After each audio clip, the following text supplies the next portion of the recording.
Chidinma's hand froze on the doorknob of her Lagos home, her breath catching as the sound reached her ears, a woman's muffled crying, followed by her husband's voice, cold and cruel. "I said eat it, old woman. From the bowl, like the dog you are. What would you do if you walked in on this? Hit like if you've been betrayed, and comment below where you're watching from." The words didn't make sense. Chidinma had only been gone 3 hours, rushing back from her boutique in Victoria Island because she'd forgotten the anniversary gift she'd spent weeks preparing for Obinna. Their 5-year wedding anniversary. She'd left early from work, excitement bubbling in her chest, imagining his surprised face when she presented him with the gold cufflinks engraved with their wedding date. Now, standing in the marbled hallway of their Lekki Phase 1 duplex, that excitement curdled into something dark and incomprehensible. She pushed the door open slowly. The scene before her would be seared into her memory forever. Obinna stood in their pristine white kitchen, his 6-foot frame towering over a hunched figure on the floor. His mother, Mama Obinna, the 72-year-old woman who had welcomed Chidinma into their family with open arms, who had taught her how to make Obinna's favorite ofe nsala, who had defended her when Obinna's sisters criticized her modern ways. The elderly woman knelt on the Italian tiles, her wrapper askew, her gray hair disheveled. Before her sat a dog bowl, one of the ceramic bowls they used for their German shepherd, Bruno. Inside was what looked like leftover jollof rice mixed with something Chidinma couldn't identify.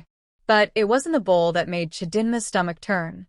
It was the look on Obinna's face, twisted with disgust and rage as he gripped his mother's shoulder, forcing her head down toward the bowl. "Obinna!" The word exploded from Chidinma's throat. Her husband's head snapped up, his expression shifting in an instant, from cruel satisfaction to shock to something worse. Annoyance. As if she were the intruder, the problem, the inconvenience. "Chidinma." He released his mother's shoulder, straightening his designer agbada. "You're back early." Mama Obinna scrambled backward, her aged body trembling as she tried to stand. Tears streaked her wrinkled face, mixing with something else on her chin.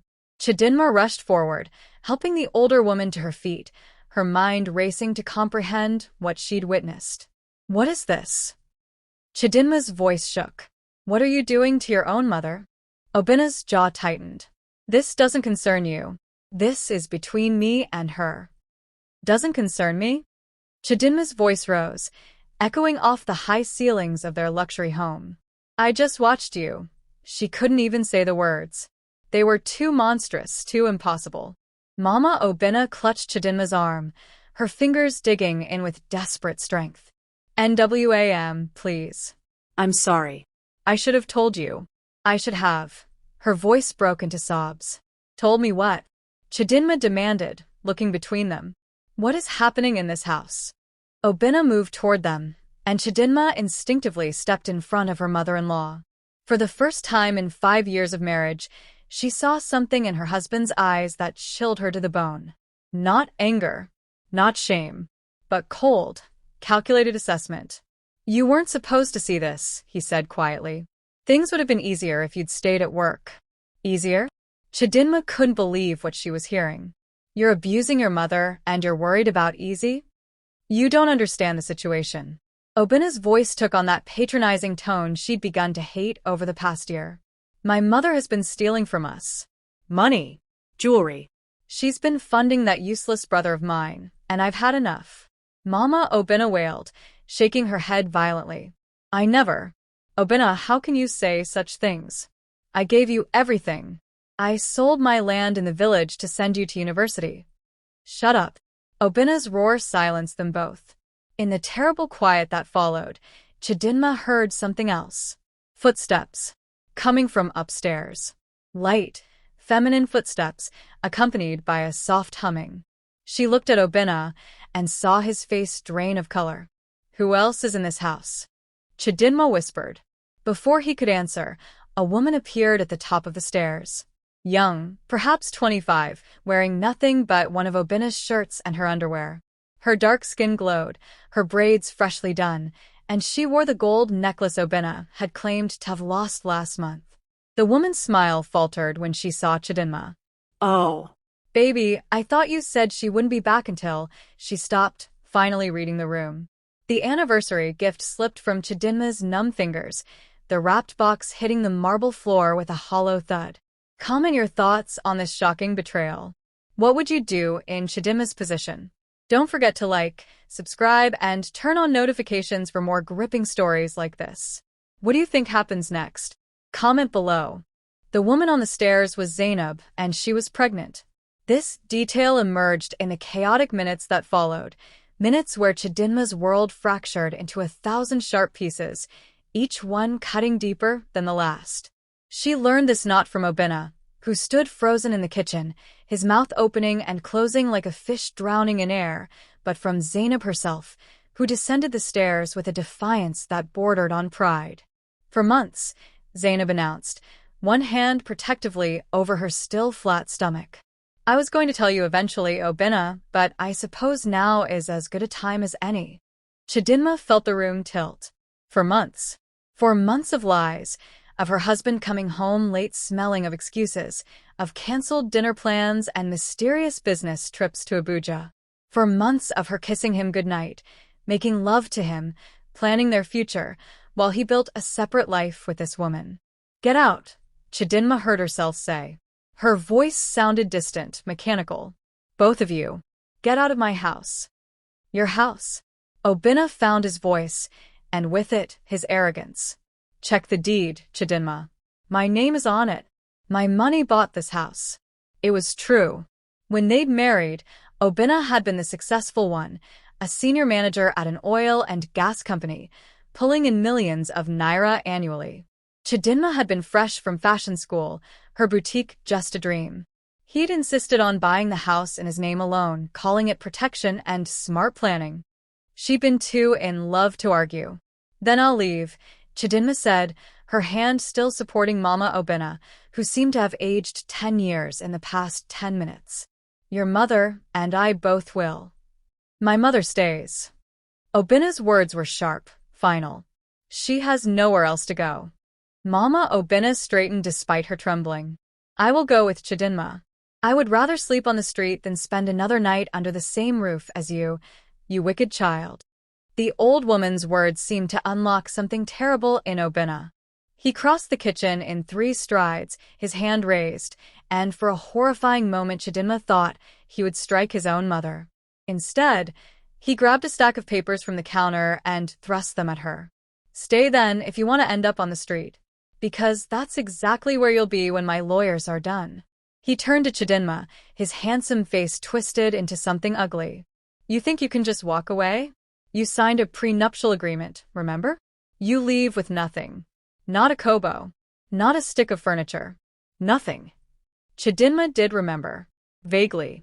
She'd signed so many papers before their wedding, trusting Obinna, what he said it was standard procedure, necessary paperwork. She'd been 26, naive, desperately in love with this confident, successful man who'd chosen her. I don't care about your money, she said, though her heart hammered with fear. I have my boutique, which I funded. Obinna's smile was cruel. Check your business registration papers, darling. I'm listed as primary investor. 60% ownership. Did you really think I'd let you build something without protecting my interests? The room spun. Chidinma's boutique, Threads of Grace, was her pride and joy, her escape, the place where she'd finally found herself. In the past 3 years, she'd built it from a single rack of dresses to a thriving business with 5 employees and clients across Lagos. And now he was saying, "You can't," she whispered. "That business is mine. I built it. With my capital, my connections, my money." Obinna shrugged. But don't worry. I'm not a monster. You can keep working there. Just know that any profit goes through me first. He glanced at Zainab, who watched the exchange with barely concealed glee. We have a baby on the way. We need to secure our future. Mama Obinna spat at her son's feet. Tafiakwa. God will punish you for this wickedness, Obinna. You will reap what you sow. Obinna ignored her, his attention fixed on Chidinma.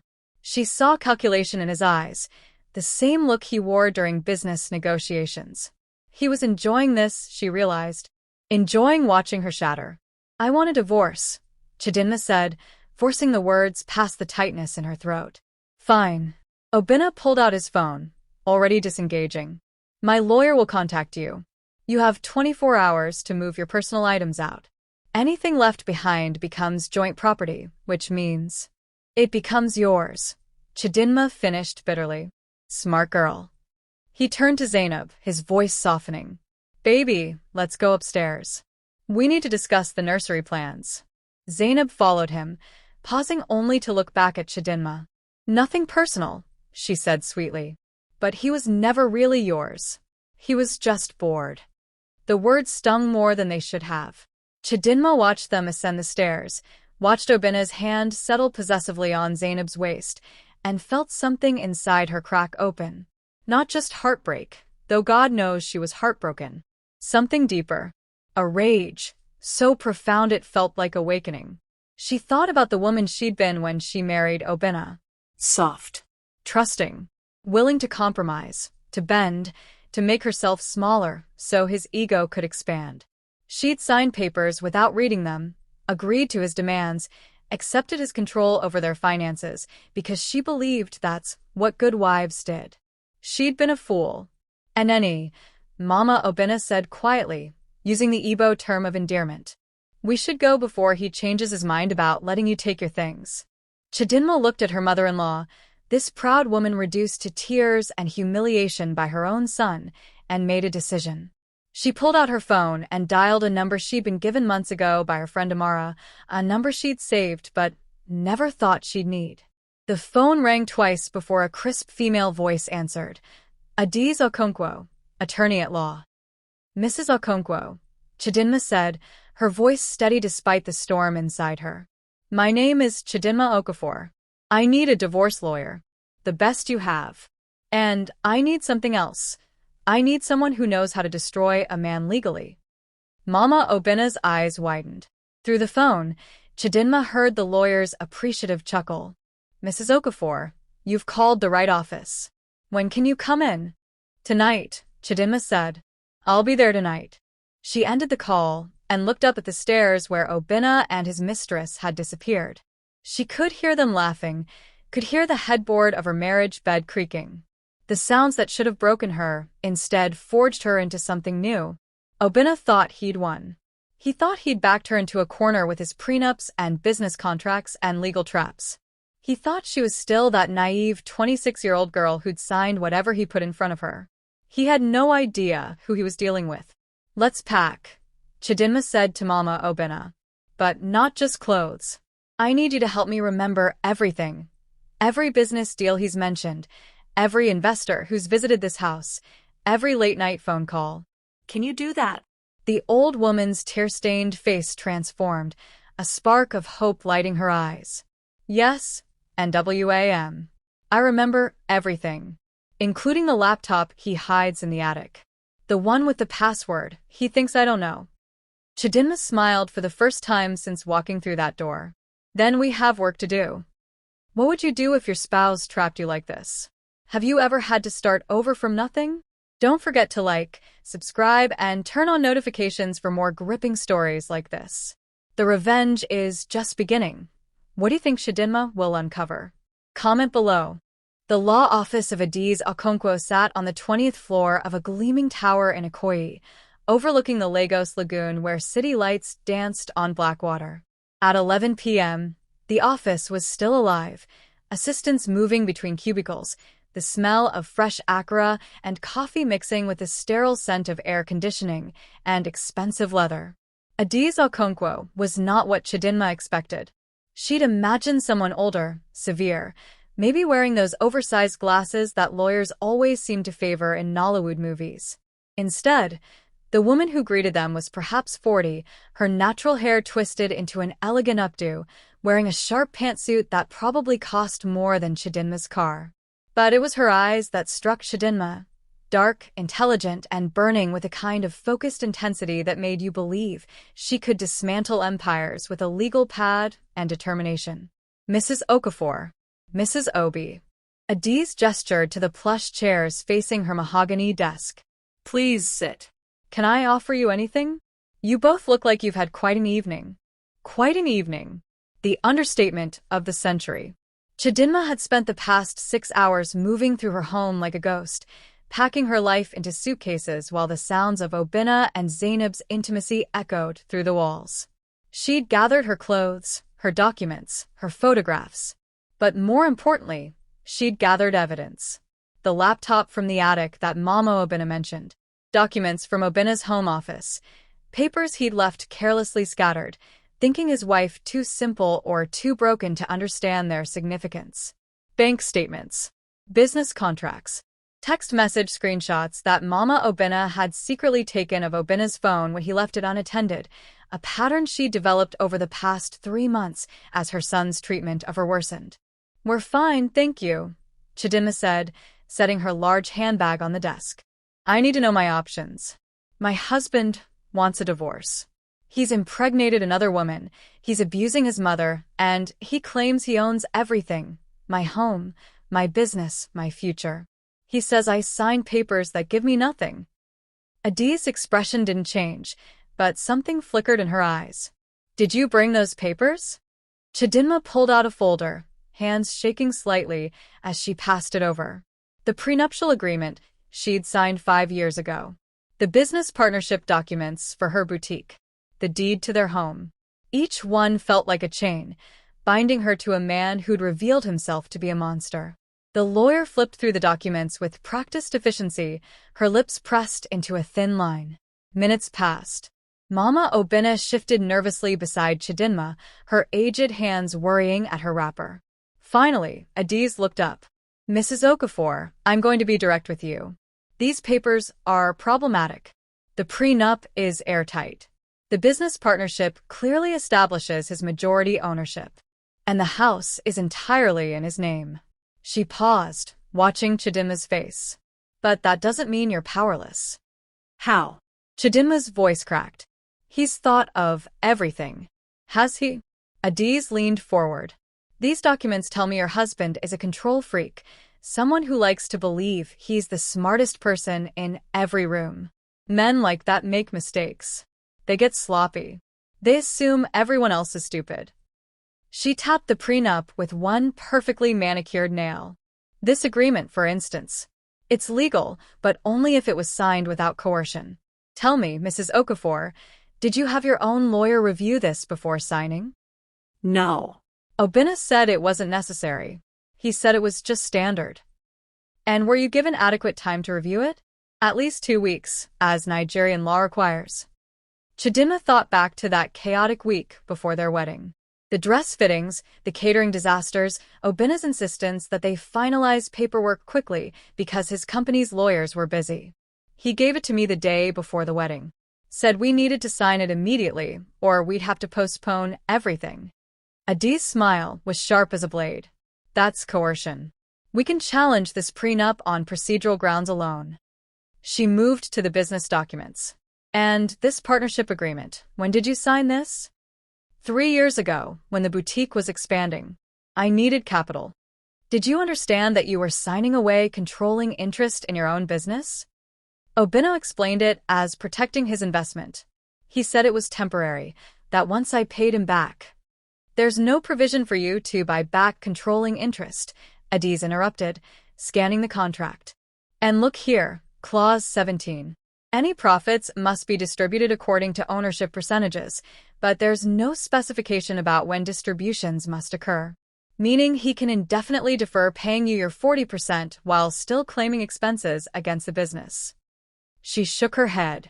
"This is financial abuse, Mrs. Okafor. Deliberate entrapment." The words hit Chidinma like physical blows. Financial abuse. She'd thought abuse was just hitting, screaming, the kind of obvious violence you saw on TV. She hadn't realized it could look like her husband's caring insistence on managing their money, his helpful involvement in her business, his practical approach to their assets. "There's something else," Mama Obina said quietly. She reached into her handbag and pulled out a phone, not her old Nokia brick, but a newer smartphone. "I bought this 3 months ago. When Obina started changing, I knew something was wrong." She navigated to the Photos app with surprising dexterity. I took pictures of documents, of text messages, of things he thought I was too old and stupid to understand. Adi's eyebrows rose as she scrolled through the photos. Her expression shifted from professional interest to something fiercer. Mrs. Obi, you're a remarkable woman. These are, she stopped, looking at Chidinma. Mrs. Okafor, your husband has been systematically siphoning money from his company. Look at these internal emails. He's been awarding contracts to shell companies, pocketing kickbacks, inflating expense reports. She continued scrolling. And here, messages between him and Zainab. They've been planning this for over a year. She's not just his mistress. According to these texts, she's his co-conspirator in a scheme to force you out so they can sell the house and the boutique, split the proceeds, and start fresh. The room felt too small, the air too thin. Chidinma struggled to process what she was hearing. Over a year. While she'd been working 16-hour days to build her boutique, while she'd been planning their 5th anniversary celebration, while she'd been hoping they might finally try for a baby, he'd been planning to destroy her. They wanted me gone, she whispered. They wanted you trapped and controllable, Adiz corrected. There's a difference. Your husband doesn't just want to discard you. He wants to ensure you can't recover, can't rebuild, can't become a threat to his reputation or his finances. She set down the phone. But he made a fatal mistake. He committed corporate fraud. And his co-conspirator is pregnant with his child, which means she has motive to cooperate if we offer her the right deal. Chidinma's head spun. What are you saying? I'm saying we don't just fight for a fair divorce settlement. We destroy him. Adiz's smile was cold. We report his corporate fraud to his company and to the FCC. We use these messages as evidence that he's been stealing from his employer. We challenge every document you signed as obtained under duress. We sue for emotional damages, for the value you brought to the boutique that wasn't financially compensated, for the labor you provided maintaining the home that's solely in his name. She paused. And we flip Zainab. We convince her that Obina is a sinking ship and she needs to save herself and her baby. You think she'd turn on him? Mama, Obina asked skeptically. I think she's a survivor who thought she found a meal ticket. When she realizes that meal ticket comes with a prison sentence and financial ruin, she'll recalculate. Adiz turned to her computer, fingers flying over the keyboard. But we need to move fast. Right now, your husband thinks he's won. He thinks you're broken and desperate. We use that. We let him believe it while we build our case.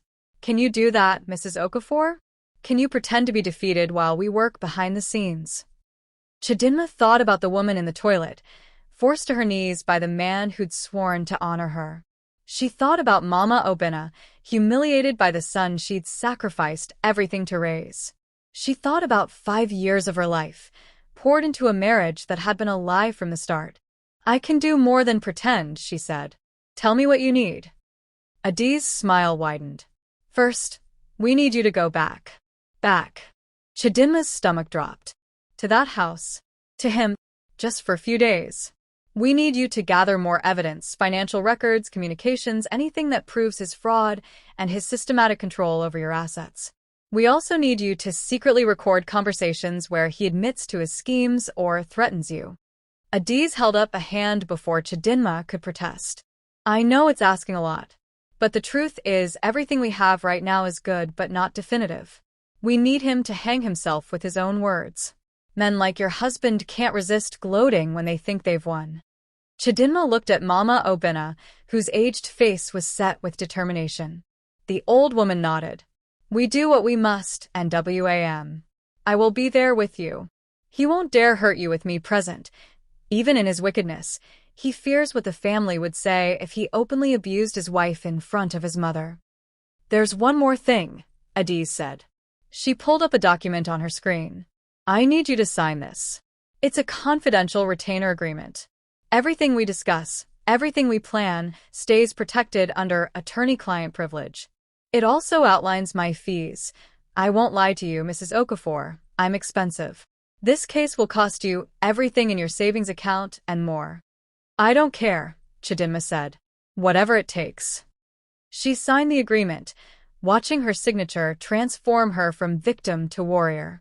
When she looked up, Adiz was making a phone call, her voice brisk and professional as she coordinated with investigators, forensic accountants, and someone she referred to only as my contact at EFCC. It was past midnight when they finally left the office, Chidinma's mind reeling with strategies and timelines and legal terminology she barely understood. Adiz walked them to the elevator, her hand briefly touching Chidinma's shoulder. "Mrs. Okafor, I want you to remember something. Your husband thinks he controls your life because he controls the money, the property, the paperwork. But those are just things. They have value only because we agree they do." She pressed the elevator button. "You know what has real power? Truth. Evidence. The law. And a woman angry enough to burn down everything her abuser built. That's what we're going to be. We're going to be his worst nightmare." The elevator doors closed, and Chidinma caught her reflection in the polished steel. She looked different. Older, maybe. Harder.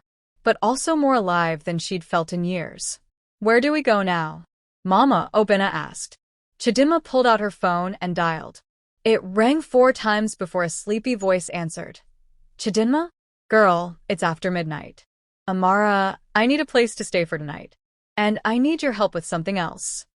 Chidinma took a breath. "I need you to teach me everything you know about social media. Because if Obina wants to play games with my reputation, I'm going to show him what real publicity looks like." Her best friend was silent for a moment then. "Come over. And bring wine. This sounds like the kind of plan that requires alcohol and plotting." As they drove through late-night Lagos, past street vendors packing up their wares and generators humming in the darkness, Chidinma felt something unfamiliar settle in her chest. Not hope, not yet, but possibility. The possibility that she wasn't the helpless victim Obina believed her to be. She was just getting started.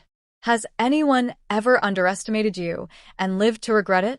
Share your story in the comments. Don't forget to like, subscribe, and turn on notifications. The revenge is just heating up. What do you think will happen when Chidinma goes back? Comment below. 3 days later, Chidinma stood in the kitchen where she'd found her husband forcing his mother to eat from a dog bowl, but this time she wasn't shocked or broken. She was armed. The tiny recording device was hidden in the pendant of her necklace, a gift from Adiz's investigator, who'd spent 20 minutes teaching her how to activate it with a specific touch pattern. Her phone, positioned on the counter as if she'd carelessly left it there, was actually running a recording app behind its locked screen. And in her purse, charging in the living room, was a second backup device that activated by voice command. She was ready. Obina sat at the breakfast bar, scrolling through his iPad, while eating the ofada rice and ayame sauce she'd prepared that morning. He'd been surprised when she and Mama Obina returned 3 days ago, bags in hand, claiming they had nowhere else to go and begging for another chance. His surprise had quickly morphed into smug satisfaction, exactly what Adiz had predicted. "You're being smart about this," he'd said, barely looking up from his phone. "I knew you'd come around once you realized how the world works. Women need to understand their place." Now, watching him eat her food in her kitchen, no, his kitchen, because he owned everything, didn't he? Chidinma felt that familiar rage simmer beneath her carefully controlled expression. She activated the recording device with 3 taps to her necklace. "Obina, we need to talk about the divorce terms," she said, her voice small and defeated, exactly the tone she'd been practicing. He sighed, the sound of a busy man inconvenienced by his wife's emotions. "What about them?" "My lawyer sent everything to you. You sign, you move out, you get nothing. It's very simple." "But the boutique, surely I deserve something for the work I've put in?" Obina laughed, actually laughed. "Chidinma, be serious. That boutique exists because of my money. My connections got you your first real clients, Mrs. Adeyemi, Senator Okafor's wife. All those big names? They came because I called in favors. The boutique is my investment, and like any investment, I'm entitled to the returns. I built that business," Chidinma said, letting genuine emotion creep into her voice. "I designed every piece. I worked 18-hour days. With my money." Obina's voice rose. "Do you think fabric appears from thin air? That rent pays itself? You're like a child, Chidinma. A child who doesn't understand that nothing in this world is free. I own that boutique the same way I own this house, the same way I owned you when you signed that marriage certificate. He stood, moving around the breakfast bar toward her. You want to know the truth? I never loved you. You were convenient, pretty enough to show off, naive enough to control. But Zainab? She understands how the world works. She's smart enough to be useful. The words should have hurt. Maybe they would later, when she was alone and the adrenaline faded. But right now, they were just more evidence, more rope for Obinna to hang himself with. So, I really get nothing? Chidinma whispered. After 5 years? Nothing, Obinna confirmed. Unless you count the lesson. Consider it tuition for your education in how the world really works. He checked his watch. Now, I have a meeting. Zainab and I are looking at nursery furniture today. Try to have your things cleared out by this weekend, will you? We need the spare room for the baby. He left without another glance, grabbing his keys and briefcase. Chidinma waited until she heard his car pull out of the driveway before exhaling shakily. She stopped the recording, then immediately sent copies to Adi's secure server and to her own cloud storage. Mama Obinna emerged from her room where she'd been hiding, listening. Did you get it? Every word. Chidinma's hands trembled as she poured herself water. He admitted he never loved me. That I was just convenient. That he owns everything. Good. The old woman's voice was hard as stone. Now the world will know what kind of man he is. Now his family will see. Now his precious reputation will crumble. Chidinma's phone buzzed. A message from Adiz. Perfect. Exactly what we needed. Meet me at the office at 3 p.m. and bring everything you found in his home office. The home office. Chidinma had been methodically searching it over the past 3 days, photographing documents when Obinna was at work. What she'd found was damning. Evidence of his corporate fraud, proof that he'd been inflating his income on loan applications, records of cash payments from shell companies. But there was one thing she still hadn't accessed, his laptop. She knew the password. She'd watched him type it enough times over the years, but the laptop was biometrically locked, requiring both password and fingerprint. And Obinna was paranoid about that laptop, never leaving it unattended except when Her phone rang. Zainab's number, saved in Obinna's contacts that Mama Obinna had photographed. Chidinma stared at the screen, mind racing. Then she answered, saying nothing. Hello? Is this Chidinma? Zainab's voice came through, slightly uncertain. Yes. Don't hang up. I need to talk to you. Not on the phone. In person. A pause. Alone. Every instinct screamed trap. But Chidinma thought about Adiz's plan to flip Zainab, about the pregnant mistress who might be starting to realize she'd backed the wrong horse. Where? Chidinma asked. The Café Neo in Lekki Phase 1. In 1 hour. Please, Chidinma. It's important. The line went dead.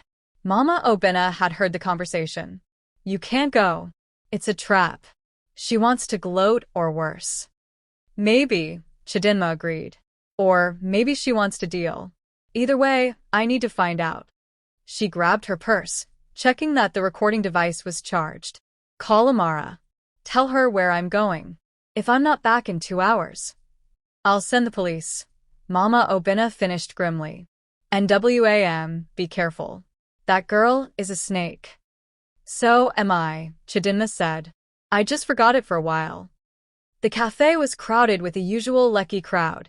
Young professionals on laptops, groups of women in expensive Ankara and designers discussing business deals, the air thick with the scent of espresso and ambition. Chidinma spotted Zainab immediately, sitting at a corner table, her hand resting on her slight baby bump. Up close, in daylight, Zainab looked different. Younger than Chidinma had thought, maybe 23, not 25. And tired, with dark circles under her eyes that makeup couldn't quite hide. You came, Zainab said, sounding genuinely surprised. You said it was important. Chidinma sat, activating her recording device. So talk. Zainab ordered for both of them, cappuccinos and chin-chin, with the ease of someone used to taking charge. When the waiter left, she leaned forward. I'm not sorry for sleeping with your husband, she said bluntly. I won't pretend I am. But I'm here to warn you about something, because despite what you think, I'm not completely evil. Warn me about what? Obina is planning to report you to EFCC for fraud. Zainab said it casually, as if discussing the weather. He's going to claim you've been embezzling from the boutique, stealing from joint accounts, falsifying business records. He has documents prepared, falsified ones, but good enough to trigger an investigation. His lawyer says it will be enough to freeze your assets and, maybe, even get you arrested. The cafe noise faded to a distant buzz. Chidinma gripped the edge of the table. Why would he do that? He's already taking everything. Because you came back, Zainab said simply. Because you're not rolling over and disappearing like he expected. He's paranoid now. He thinks you're planning something. So, he wants to preemptively destroy you, ruin your reputation so thoroughly that even if you do try to fight back, no one will believe you. A woman under investigation for fraud? Your word becomes worthless. And you're telling me this because? Zainab's hand moved protectively over her stomach again. Because I've been researching Nigerian family law. Because I realized that if he can do this to his wife of 5 years, what will he do to his baby mama when he gets bored? Because I checked my own bank accounts and realized he's been transferring money out, hiding it where I can't see. Because, her voice cracked. Because I think I made a terrible mistake. Chidinma studied the younger woman, looking for signs of deception. All she saw was fear. You slept with a married man. You helped him plan to destroy me. Why should I trust you? You shouldn't, Zainab said flatly. But you should use me. I have access to his laptop, his phones, his email accounts. I know passwords. I know where he hides things. And I have copies of those false documents he's preparing to use against you. She pulled out a flash drive, setting it on the table. This is everything. His fraud schemes, his plans against you, messages between him and his lawyer about how to frame you. I'm giving it to you. Why? Chidinma demanded. What's your price? Safety. The word came out barely above a whisper. For me and my baby. I don't have family here. I moved to Lagos from Kano to work, and when I got involved with Obina, I cut ties with everyone who told me I was making a mistake. He's all I have. Or I thought he was. But if he can destroy his own mother, his own wife, she swallowed hard. I need help getting away from him. And you need evidence to protect yourself. We can help each other. Chidinma's mind raced. This could be the break they needed. Direct access to Obina's digital life, provided by someone he trusted. But it could also be an elaborate trap. She thought about what Adiz would say. About weighing risks and rewards. About how in war, and this was a war, you sometimes allied with your enemies against a common threat. I need to make a call, Chidinma said, pulling out her phone. Adiz answered on the first ring. Chidinma briefly explained the situation, then held the phone out to Zainab. My lawyer wants to talk to you. Zainab took the phone, her hands shaking slightly. Chidinma couldn't hear Adiz's side of the conversation, but she watched Zainab's face cycle through emotions: fear, relief, determination. Finally, Zainab handed the phone back. Adiz's voice was crisp. Bring her to the office. Now. And bring that flash drive. If what she's saying is true, we just got our smoking gun. In the car, driving through Lagos traffic, Zainab stared out the window. He told me you were stupid, she said quietly. That you were easy to control because you believed in love and loyalty and all those fairy tale concepts. He said you'd sign anything, believe anything, forgive anything because you were desperate to be the perfect wife. I was, Chidinma admitted. For a long time. But you know what I learned? Perfect wives finish last. Angry wives? We burn the whole house down. Zainab laughed, the sound bitter and raw. I'm starting to understand that. At Adiz's office, they plugged in the flash drive. What they found was worse than anyone had imagined. Obina hadn't just been embezzling from his company. He'd been running multiple fraud schemes, using shell companies to launder money, falsifying tax documents, even blackmailing business rivals with fabricated evidence. The false documents prepared to frame Chidinma were sophisticated, convincing, and would have destroyed her if deployed. But there was more. Communication between Obina and a woman in Abuja. Another girlfriend. Also pregnant. Zainab stared at the screen, her face draining of color. There's another one? Apparently you're not as special as he claimed, Adiz said dryly. Which, Ms. Zainab, is information you might want to consider as you decide how cooperative you're willing to be. I'll testify, Zainab said immediately. Against him.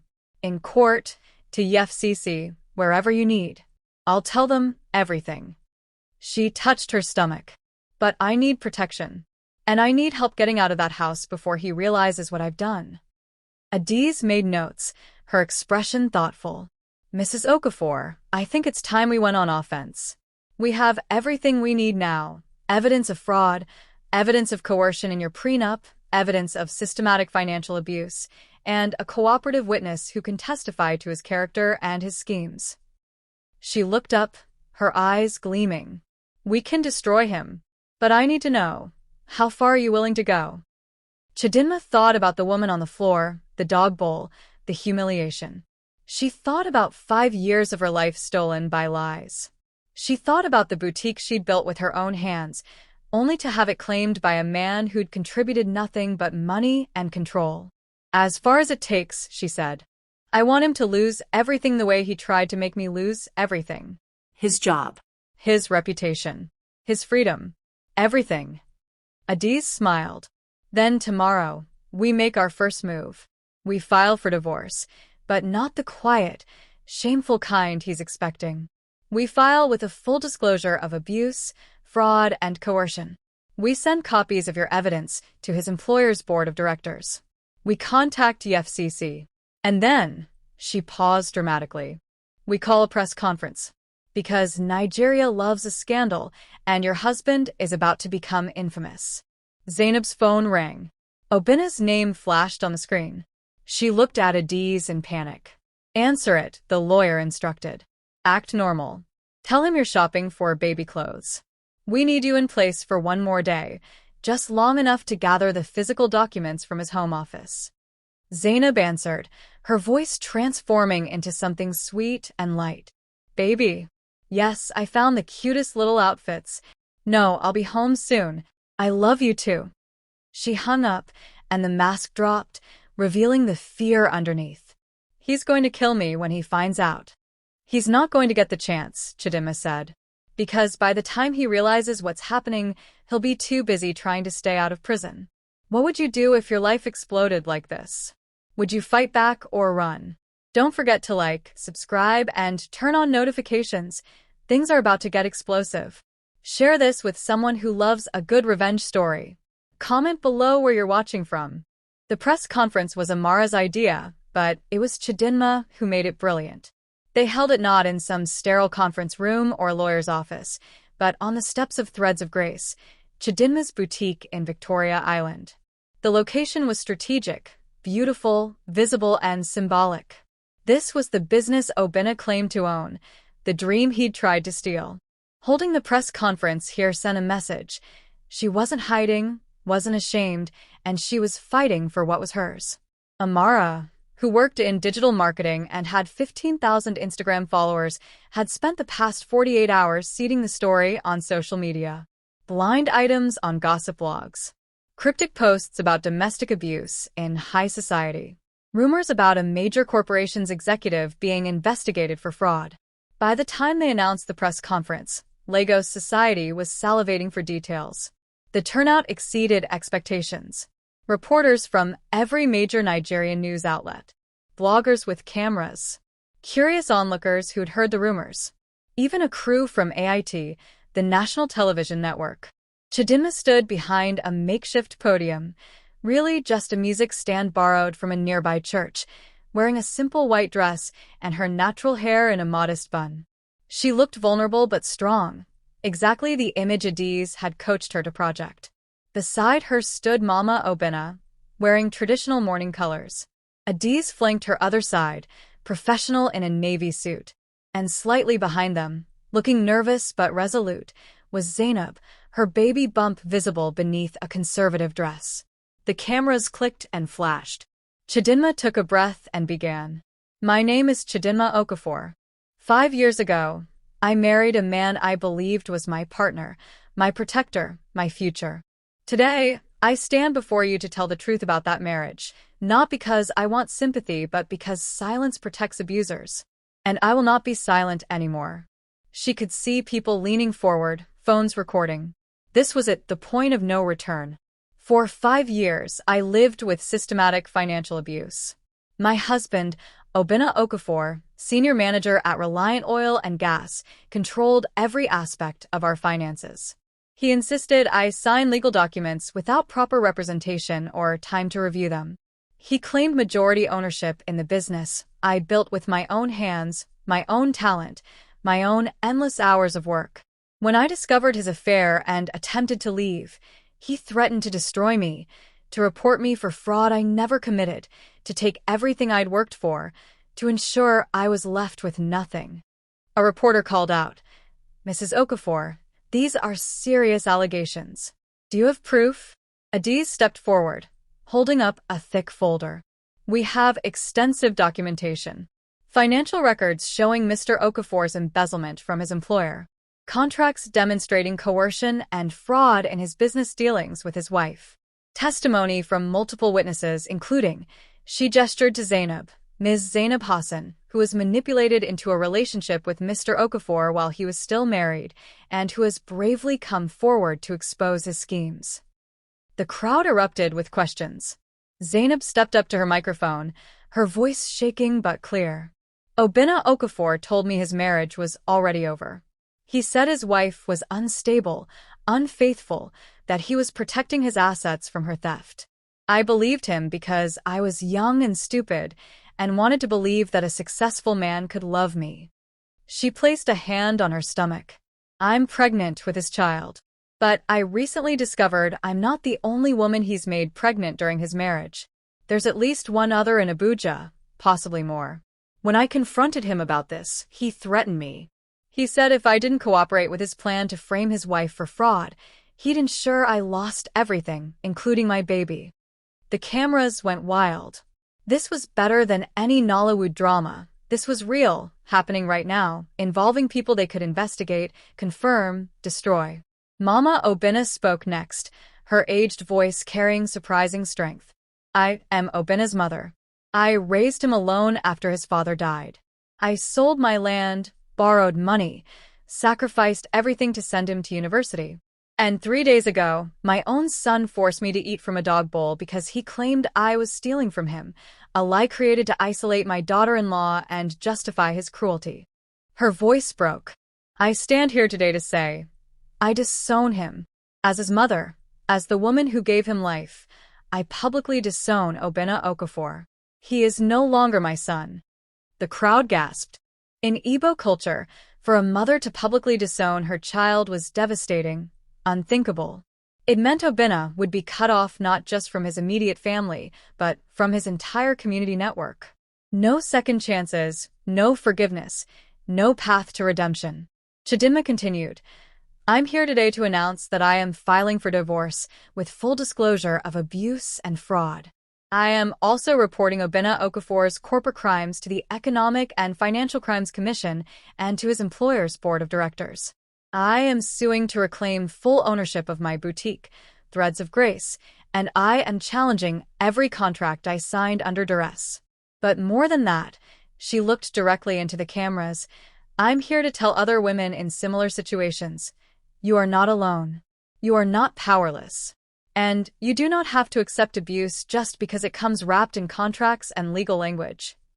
The press conference lasted 90 minutes.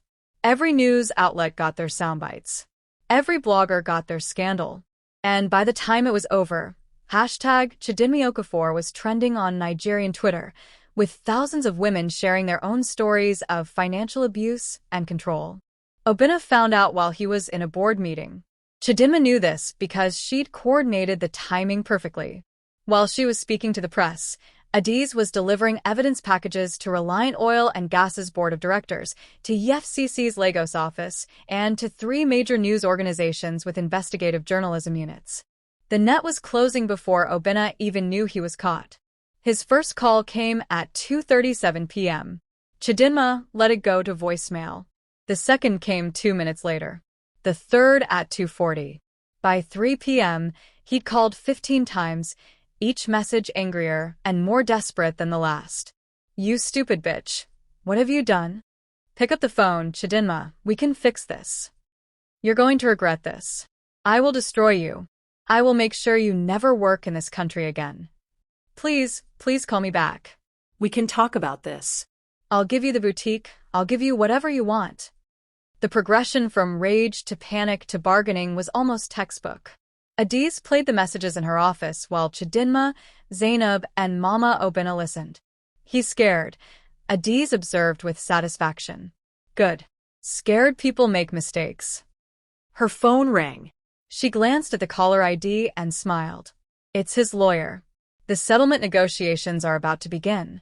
She answered with exaggerated cheerfulness. Barrister Adewale. How lovely to hear from you. Chidinma couldn't hear the other side of the conversation, but she watched Adiz's expression cycle from pleasant to steely. I understand your client is upset, barrister, but my client is simply exercising her legal rights. No, we will not be retracting our statements to the press, as they're all factually accurate and supported by documentation. ₦1 million to go away quietly? You insult us. Try 50 million, plus full ownership transfer of the boutique, plus half the value of the house, plus her personal items, plus compensation for emotional damages. Oh, he doesn't have 50 million? That's unfortunate. Perhaps he should have considered that before committing fraud and abuse. Yes, I'll wait for your counteroffer. You have 24 hours before we escalate our EFCC complaint from preliminary to formal charges. She hung up, looking pleased. They're panicking. Obina's employer is already talking about suspension pending investigation. His assets are about to be frozen. And word is spreading through Lagos society. His reputation is in free fall. Chidinma should have felt triumphant. This was what she wanted, wasn't it? Obina suffering the way he'd made her suffer. Instead, she felt strangely empty. Are you okay? Zainab asked quietly. I loved him, Chidinma said. 5 years. I really loved him. And it was all a lie. Not all of it, Mama Obina said gently. Your love was real, NWAM. It's his that was false. You shouldn't regret loving someone. You should only regret that he wasn't worthy of it. Chidinma's phone buzzed. Not Obina this time, but a text from an unknown number. This is Adiz's investigator. You need to see this. Coming to the office now. 5 minutes later, a tall woman in jeans and a blazer arrived, carrying a laptop. She was introduced as Basola, private investigator and forensic accountant. I've been tracking Obina's movements since this morning, Basola said, opening her laptop. He left his office at 2:45 p.m., drove directly to your house in Lekki. Based on traffic camera footage and GPS data from the security gate, he's been there for the past hour. But here's the interesting part. She pulled up bank transaction records. In the past 90 minutes, he's made 5 large wire transfers.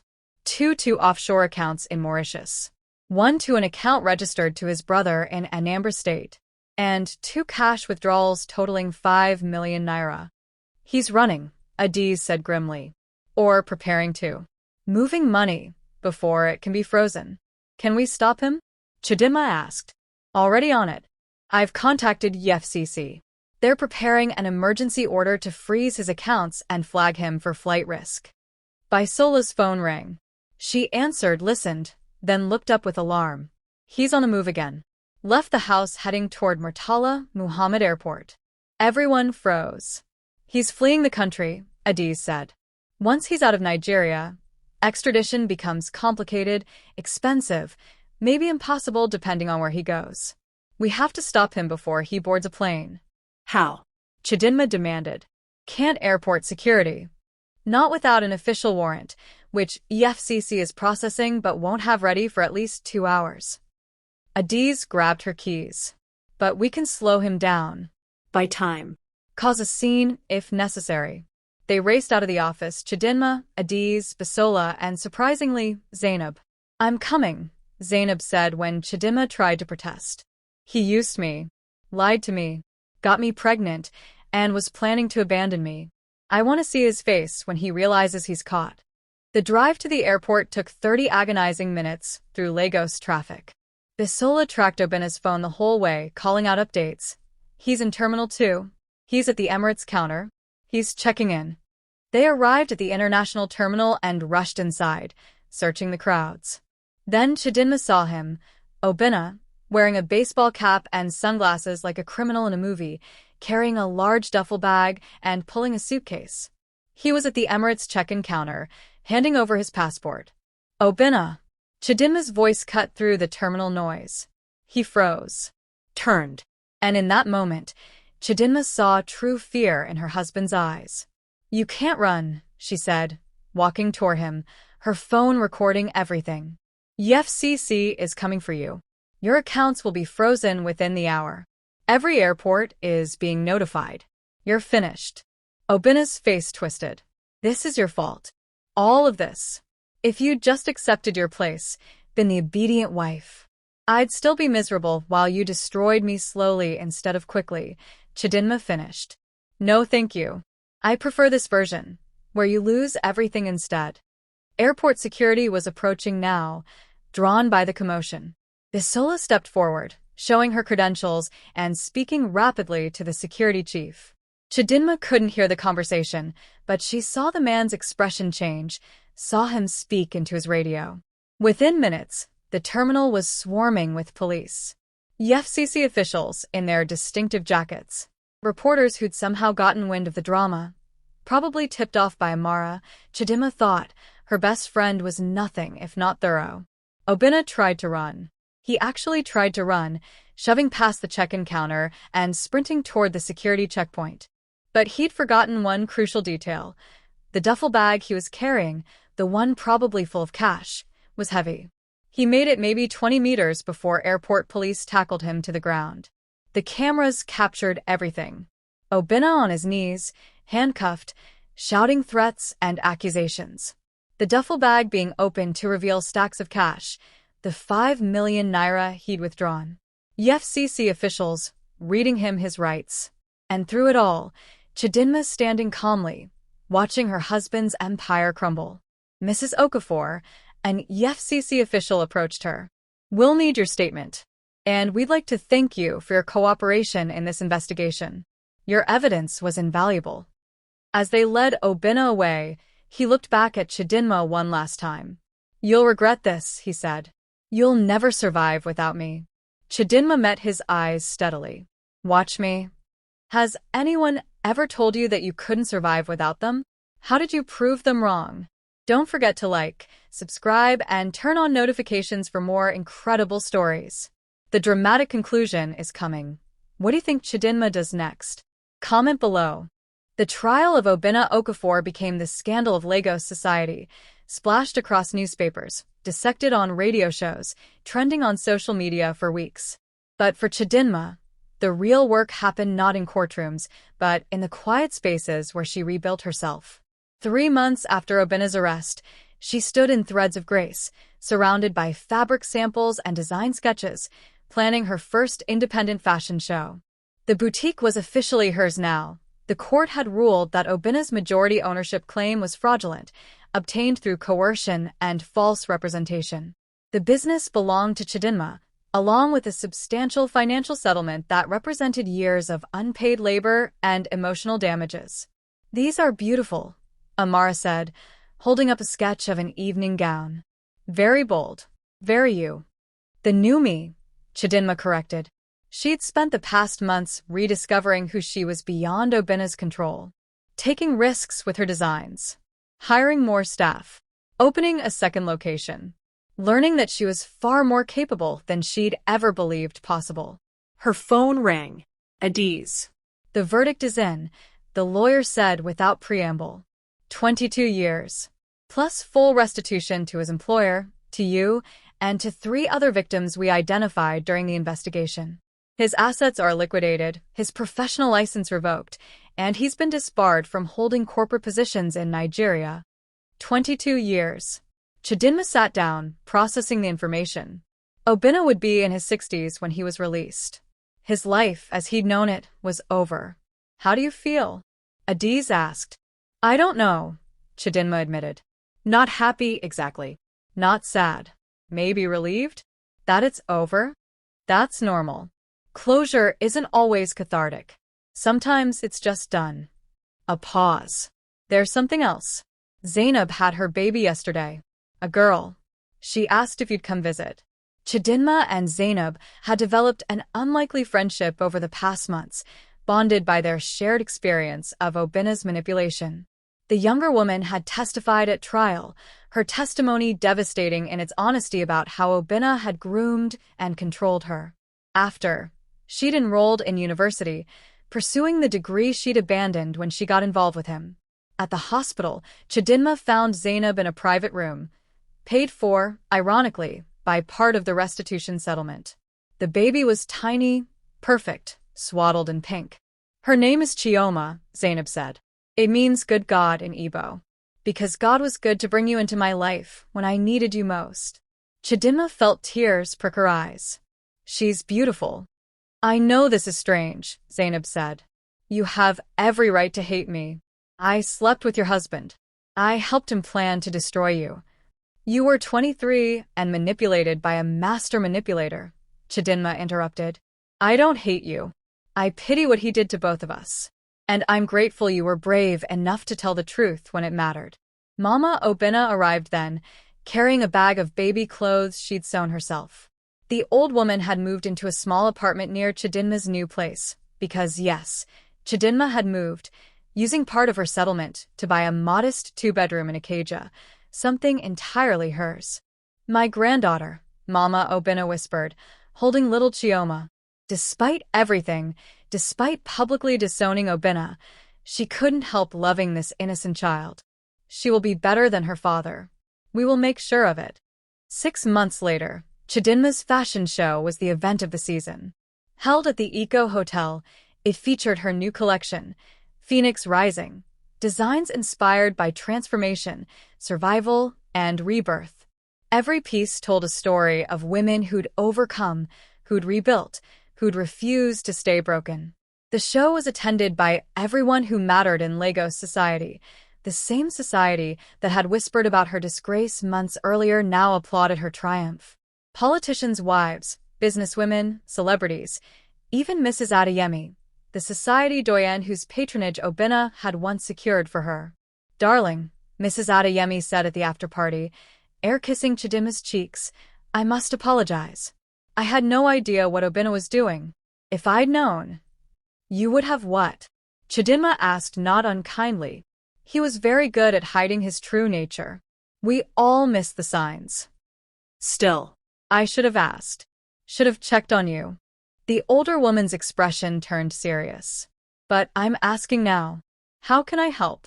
I have connections, influence. Your talent shouldn't be limited to Lagos. Have you considered international expansion?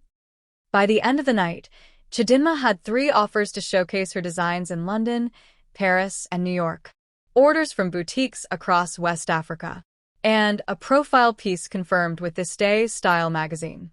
Standing on the hotel balcony, looking out over Lagos at night, its chaos and beauty, its endless possibility, Chidinma felt something she hadn't felt in years.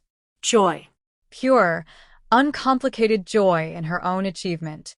NWAM. Mama Obina joined her, wrapping a shawl around Chidinma's shoulders against the evening breeze. You've done well. Better than well. You've become what you were always meant to be. I couldn't have done it without you, Chidinma said. If you hadn't been brave enough to document his crimes, if you hadn't supported me. We saved each other, the old woman corrected. I was too afraid to stand up to my son alone. You gave me courage. And I like to think I gave you some wisdom in return. A year after the press conference, Chidinma received an unexpected letter. From Obina in prison. She almost threw it away unread. But curiosity won. She opened it standing in her boutique, surrounded by the business she'd built, the life she'd reclaimed. The letter was not an apology. Not exactly. But it was something, an acknowledgement of his crimes, a recognition of what he'd done to her, to Zainab, to his mother. And at the end, one line, I hope someday you can forgive me. even if I can never forgive myself. Chidinma folded the letter and put it in a drawer. Maybe someday she would forgive him. Maybe not. But forgiveness, she'd learned, wasn't something owed to abusers. It was a gift she gave herself, the gift of letting go, of refusing to carry hate like baggage. For now, she had work to do, designs to create, a business to expand, a life to live. She was Chidinma Okafor, and she was free. Have you ever had to completely rebuild your life? What gave you strength? Share your story. Don't forget to like, subscribe, and turn on notifications. We have one more chapter, and you won't want to miss how this incredible journey ends. Comment below. 2 years after the press conference that changed everything, Chidinma stood backstage at London Fashion Week, adjusting the collar of a model's jacket. The Phoenix Rising collection had evolved, expanded, become something bigger than she'd ever imagined. Her designs now represented not just her story, but the stories of thousands of women who'd reached out, who'd shared their experiences, who'd found courage in her courage. 5 minutes, Ms. Okafor, the stage manager called. Ms. Okafor. Not Mrs. She'd reclaimed her maiden name legally 6 months ago, Chidinma Nwankwo. A new name for a new life. Her phone buzzed. A message from Zainab, who was managing the Lagos boutique while Chidinma traveled. Little Chioma just said her first word. It was, "Mama. Thought you'd want to know. Also, we got the Vogue profile confirmed. They want to feature you next month." Another message came in, this one from Adiz. "Your ex just filed for early parole. He was denied. Thought you should hear it from me first." Chidinma deleted both messages without responding. Obinna was part of her past, a chapter closed. She'd spent too much energy on him already. Now her energy went to building, creating, thriving. Ready. Amara appeared, holding a tablet. She'd quit her marketing job to become Chidinma's business manager, and together they'd built something extraordinary. The buyers are already bidding on the collection. We have inquiries from Selfridges, Bergdorf Goodman, and 3 boutiques in Dubai. Ready, Chidinma confirmed. The lights dimmed. Music swelled. Afrobeats mixed with classical strings, a fusion that represented her journey from Lagos girl to international designer. The first model walked out wearing a gown of gold and copper, its fabric flowing like liquid metal, its design both traditional and revolutionary. From her position backstage, Chidinma watched the audience react. Gasps. Applause. Cameras flashing. Fashion editors scribbling notes. This was success, real and earned and entirely hers. After the show, at the crowded after-party in a Mayfair gallery, she was surrounded by people wanting to talk, to touch the hem of her jacket, to be close to her success. It was overwhelming and exhilarating. Ms. Nwankwo, a journalist, approached. BBC Style would love to interview you about your journey. From domestic abuse victim to international fashion designer, it's an incredible story. It was a story, Chidinma thought. But it wasn't a story. The story wasn't about Obinna or what he'd done to her. The story was about what she'd done for herself, how she'd taken broken pieces and created something beautiful, how she'd transformed pain into power, how she'd refused to let one man's cruelty define her entire life. "I'd be happy to do the interview," she said. "But let's focus on the future, not just the past. I want to talk about the foundation." The Chidinma Nwankwo Foundation, established 6 months ago, provided legal aid and financial support to women escaping financially abusive relationships. It offered microloans to help women start businesses, legal representation to fight unfair contracts, and counseling to rebuild self-esteem. It was funded by a portion of every sale from her boutiques, and it was growing fast. Women shouldn't have to hit rock bottom before they get help, Chidinma explained to the journalist. They shouldn't have to be photogenic victims with dramatic stories. They should get support at the first sign of trouble, before the contracts are signed, before the control becomes total, before the escape becomes nearly impossible. The interview lasted an hour, covering her designs, her business philosophy, her vision for African fashion on the global stage. But it was her answer to the final question that would be quoted most. "What would you say to the man who tried to destroy you?" Chidinma didn't hesitate. Thank you. Thank you for underestimating me. Thank you for pushing me to the edge, because that's where I discovered I could fly.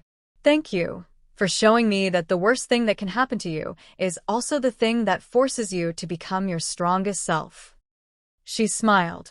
But mostly, I don't think about him at all. Back in Lagos 2 weeks later, Chidinma hosted a celebration at the boutique for everyone who'd supported her journey. Mama Obinna was there, healthy and radiant, having enrolled in literacy classes and discovered a talent for sewing. Zainab attended with little Chioma, who was walking now and into everything. Adiz came with her own success story. She'd been promoted to senior partner at her firm, specializing in women's rights cases. Amara made a toast to Chidinma, who taught us all that the best revenge is not just success, but joy. Not just surviving, but thriving. Not just escaping your abuser, but building something so beautiful he can only watch from prison and weep at what he threw away. Everyone laughed, raised their glasses. But Chidinma noticed someone standing in the doorway, a young woman, maybe 22, looking nervous and determined. "Excuse me," the woman said. "Are you Chidinma Nwankwo? I read about you online, about what you went through with your husband, about the foundation." She took a breath. "I need help. My boyfriend controls all my money. He says it's because I'm bad with finances, but I think it's something else. I don't know who else to ask." Chidinma set down her glass and walked over. She remembered being that woman, scared, uncertain, not even sure if what she was experiencing was abuse or just how relationships work. She remembered the isolation, the gaslighting, the careful erosion of her self-worth. "You came to the right place," Chidinma said gently. "What's your name?" "Blessing." "Blessing, I'm going to introduce you to some people who can help. A lawyer, a financial counselor, a therapist if you need one. And I'm going to tell you something important. What you're experiencing is abuse. Financial control is abuse. And you deserve better. You deserve freedom." Tears filled Blessing's eyes. "I thought maybe I was overreacting. He says I'm paranoid, ungrateful." "They always say that," Chidinma interrupted gently. "But trust your instincts. They brought you here, didn't they?" As she introduced Blessing to Adiz, watched the younger woman's face transform from fear to hope, Chidinma felt the circle complete. She'd been saved by Mama Obinna's courage and Adiz's expertise and her own stubborn refusal to accept defeat. Now she was paying it forward, becoming for someone else what others had been for her.